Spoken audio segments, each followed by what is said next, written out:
When I'm dead, my dearest, sing no sad songs for me. Plant down no roses at my head, nor shady cypress tree. Be the green grass above me when flowers and dewdrops wet. And if you will remember, and if you will forget, recuerdos, mga handumanan nga ginkalimtan apang nagapanagilot sa kaisipan. Agud puhiun ang mga hitabo, agud liwat, nga magpatyag sang kaminga ukon kalipan. Recuerdos sa kasaysayan. Ang pangako. Huwag nang mangamba kung ikaw ay nalulungkot sinta. Di ka na mag-iisa. Sasamahan ka sa hirap at saya.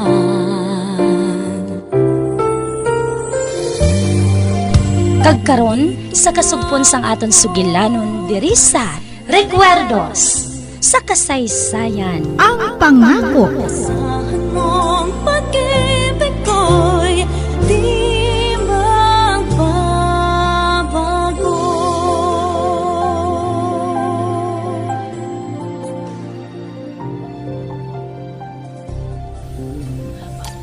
Ay, salamat. Wala na sang problema. Nagpasugot ng asawa ni attorney nga sa ila ka madayon hasta nga magabot ang adlaw sang aton kasal. Maayo naman ko na mo. Pero kinahanglan, makuha ko na yung akong gamit sa shop. Ha?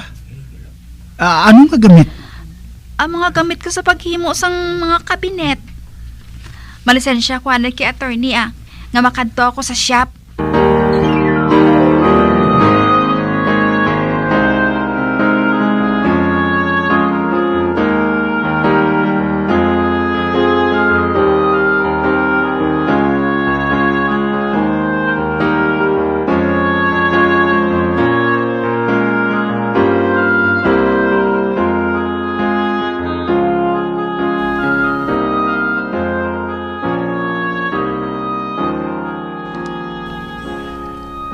Mas maayo nga hindi ka na lang magkato dito sa inyo shop.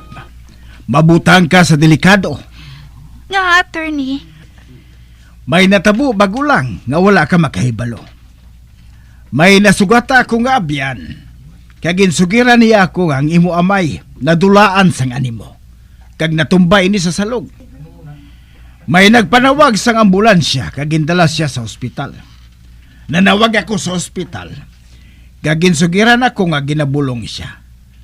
Kag amula inang mahatag ko nga impormasyon sa imo. Kaya mo malay inang nahibalaan ko. attorney, kinahanglan makakadto ako sa bunggit sa ospital. Hindi kanila pagpasudlon. May order ang doktor nga wala sang bisita nga batulon dito. Manawag la ako dito sa ospital. Agod hibalon kung pwede na kita nga makabisita dito. Ay, salamat attorney. Apang importante nga makuha kong gamit ko ka mga papeles dito. Kung sa bagay, malapit man lang ang inyo shop. Mahimo ka nga makakadto dito agod nga makuha ang imo mga gamit. Sa wala pa makahibalo ang imo iloy sa ginaplano naton nga buhaton.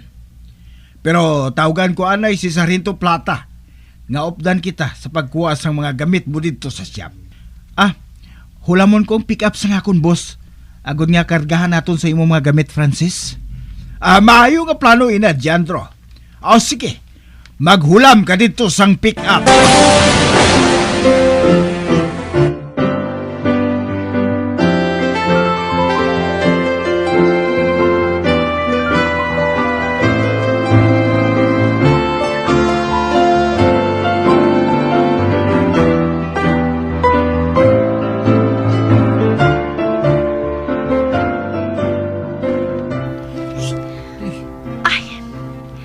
Ari na kita sa shop.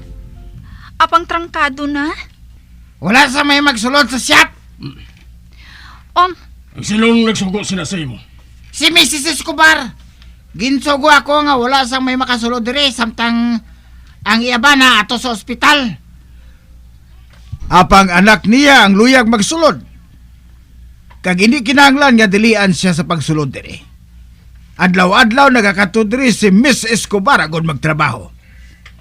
May upon kami nga otoridad para makasiguro nga wala sang may madula nga iban sa sulod. Bagya kami, masulod kami. Dira na kamo! Ay, attorney, naghalinan siya. Batod nga ma-report siya sa iya amo. Sige na. Kuha ng mga gamit mo sa sulod para nga makahalin na kita. Oo, attorney.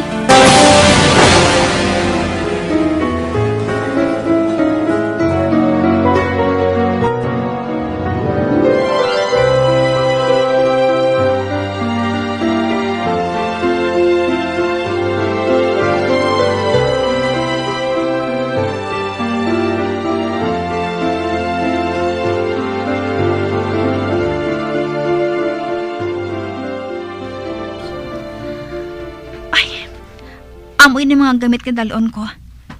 Ako ng tanan nga ini. Kaganang metal box nga nasudlan sang akon mga papeles. Ideayan kita mabudlayan kung pananglit magpamirsang imo iloy nga pag-aon ina. Aba, hindi attorney. Ang kada gamit may kaupod nga resibo. Pamatuod nga akon ini. May nagabot ah. Ang imo ina Iloy kag si Andro. May kaupod sila nga tao. Ba, attorney, anong buhaton naton? Mahulat kita. Ano ba nagsiling ko sa imo, Andro? Nagsiling ako nga makari siya sa shop agod nga mangawat. Pagkatapos nga mapatay ang iya amay. Amo matuod kas. Maayo kay ari ka sa rento. Witness ka sa pagpangawat ni Francis sa mga gamit sang iya amay, Anong labot mo diri, Andro? Baka isa ako ni Regina? Siguro malayo na nga parinti. Kilala ko ang mga tao dre. Wala ka na sang labot dira. Parinti ko siya. Siya ang akon ginasaligan kung may problema ako pareho sini. Ba, si Jandro? Mano ka diri? Sirado ang shop Maghalin ka diri. May rason siya nga magpanghilabot diri. Francis, okay ka lang? Oo. Anika, nga nagsiling ka nga patay ng akon amay. Daw mapatay na siya. Hindi na siya maabtan sang aga. Kini do pareho lang ina nga patay na siya. Tanawan ninyo. Amo inang ginabuhat niya diri. Nagapamugos bisan kay sino na lang nga lalaki. Kay man ang babae nga ina. Katapos ang alsa palda. Pero sa pila ka adlaw, hatagan ko siya sang leksyon. Kung magpadayon ka sa paghambal sang amo sina nga tinaga, iakusar ka sang akong kliyente sa sala nga slander. Si Francis, nagadayon sa balay, kaya ang lalaki nga ina, amo ang iyan nobyo, kag natalana na ang ila kasal. Ano? Wala mo ako ginsugiran nga may nobyo na galing imo, anak. Hindi mahimo ina. Hindi mahimo ina. Hindi ako magpasugot nga mamana siya sang amo lang sina nga sari sang lalaki. Nagsala ka. Natalana na ang ila kasal. Gag nakahibalo na sina ang imubana. Siya ang nanugid sina sa akon. Hindi na ang rason nga madala niya ang mga gamit nga ina. Wala pa gani mapatay ang imo amay. Ginapangawat mo ng mga gamit niya. Wala gani ako makahibalo nga si tatay ato sa ospital. Dapat makahibalo ka. 3 ka oras na siya nga ato dito. Naglakat si Francis agon magpakikita sa iya nobyo. Kag nagpakikita na sila sa akon clerk, parte sa ila kasal.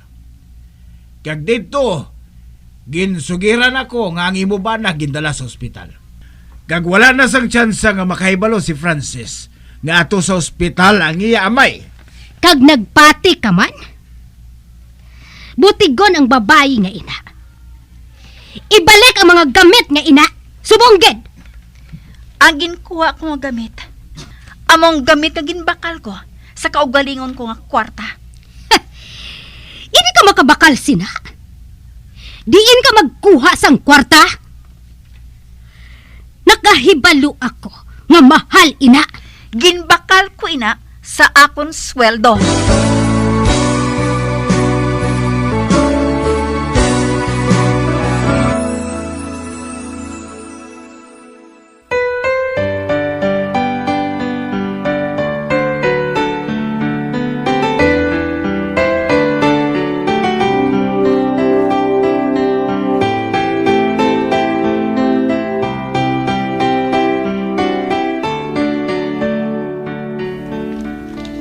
Butigon, akarot ang paunta.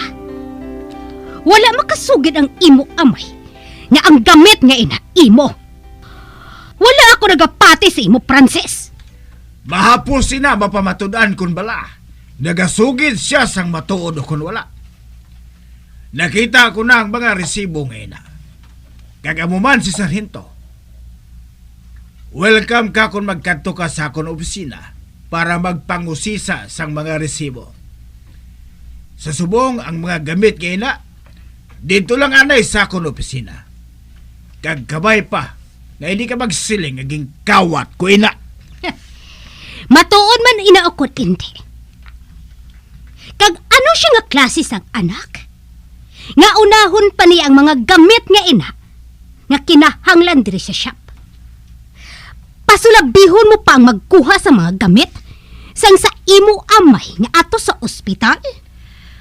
Madiretso ako sa ospital pagkatapos nga makuha kong akong bisti dito sa balay. Sargento, pwede ba lang maupdan mo ako dito sa pagkuha sa akong mga gamit? Hindi ako maluyag ang mapasibangdan nga nagpangawat ako. Ate, okay ma'am. Buhatong ko ina. Kagapi di man ako makawitness kung bala. May halit ang imo mga biste. Hindi mahimo. Hindi ako maluyag nga makita siya sa akon balay. Kung amo sina, ma'am, ihatag na lang ninyo ang iya biste dire sa gwa. Kas, opdi ako sa balay. Kag ang tanan nga mga gamit dire, dalo naton sa balay. Wala siya sang rason nga gamiton, ina. Ate, masunod na lang kami sa inyo. Kag panomdo ba nga may rason ang imo anak nga magkuha sang iya mga biste? Kag kung may halit man ini, may rason siya nga magpangayo sang danyo sa imo. Kag nga ang halitan ko ang iya nga mga biste. Nga ahaw lang gani. Kag ang style, iya sang laon. Daan na. Kag daw bayo sang kargador sa pantalan. Kag bagay sa abnormal nga mga laon. Adali na, Andro. Francis, kinahanglan maghalong ka sa iya. Oo, attorney.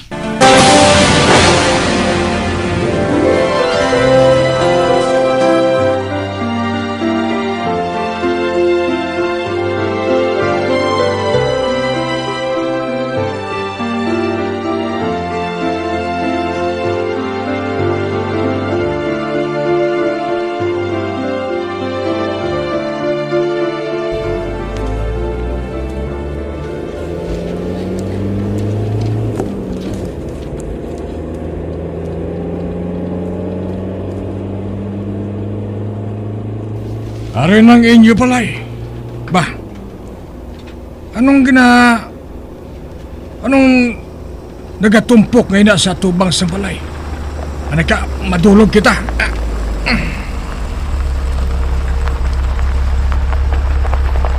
O basura may nagatumpok sa tubang sa balay ah.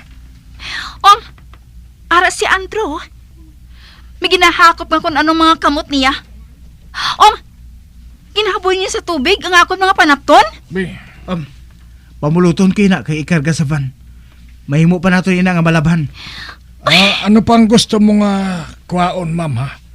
May mga alahas ka ba ladira? Wala. May mga alahas ako. Apang ato sa bangko. Papanubli ato sang akong lola sa father side ko.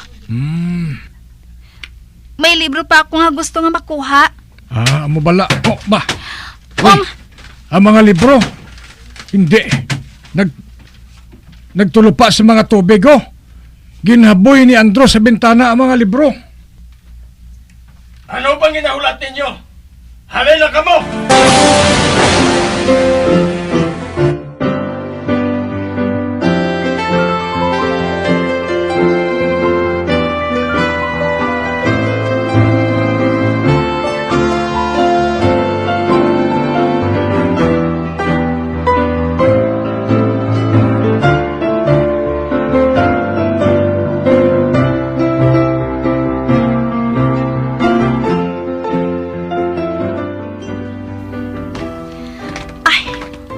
Ari na kita sa ospital.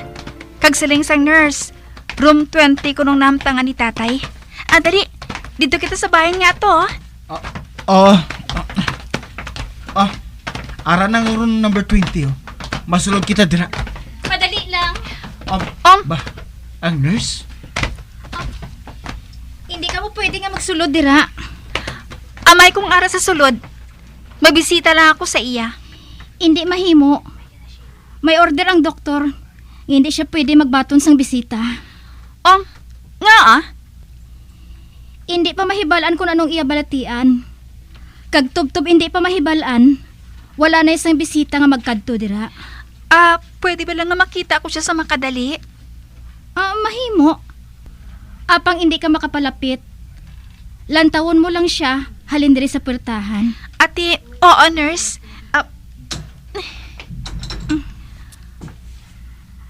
Ara, bukas ng ganhaan. Ato siya, oh. Nagakatulog siya. Si tatay ina. Shikit. Apa nagkakatulog siya. Kaya natabunan sang habol hasta sa dughan. Sa pamatsyag ko, nagniwang pagid siya. Siguro, mali pa siya kung makaibalo. Kagintuman kung gusto niya nga matabo. Nakakita na ako sang lalaki nga mahimo ko nga manginba na. Nurse, boss, may mo na bala ako nga makapalapit sa iya? Basi. Tilawan mo lang nga magkadto diri. Salamat kid nurse ha. Jandro, dali na. Dali na. Idulong ko ikaw sa balay ni attorney. Oo. Oo, Jandro.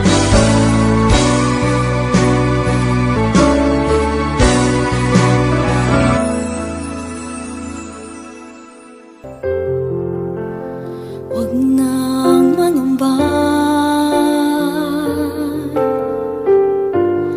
kung ikaw ay nalulungkot sinta. Di ka na mag-iisa. Sasamahan ka sa hirap at saya. Mga abyan, sundan ninyo sa pagpamati ang kasugpon sang aton sugilanon diri sa Recuerdos sa kasaysayan. Ang pangako. Ginsulat kag sa direksyon ni Elizabeth Batidwan Navarro. Bombo Radio Philippines. Patuloy na #1 sa drama. Fast Paradyo! Bombo!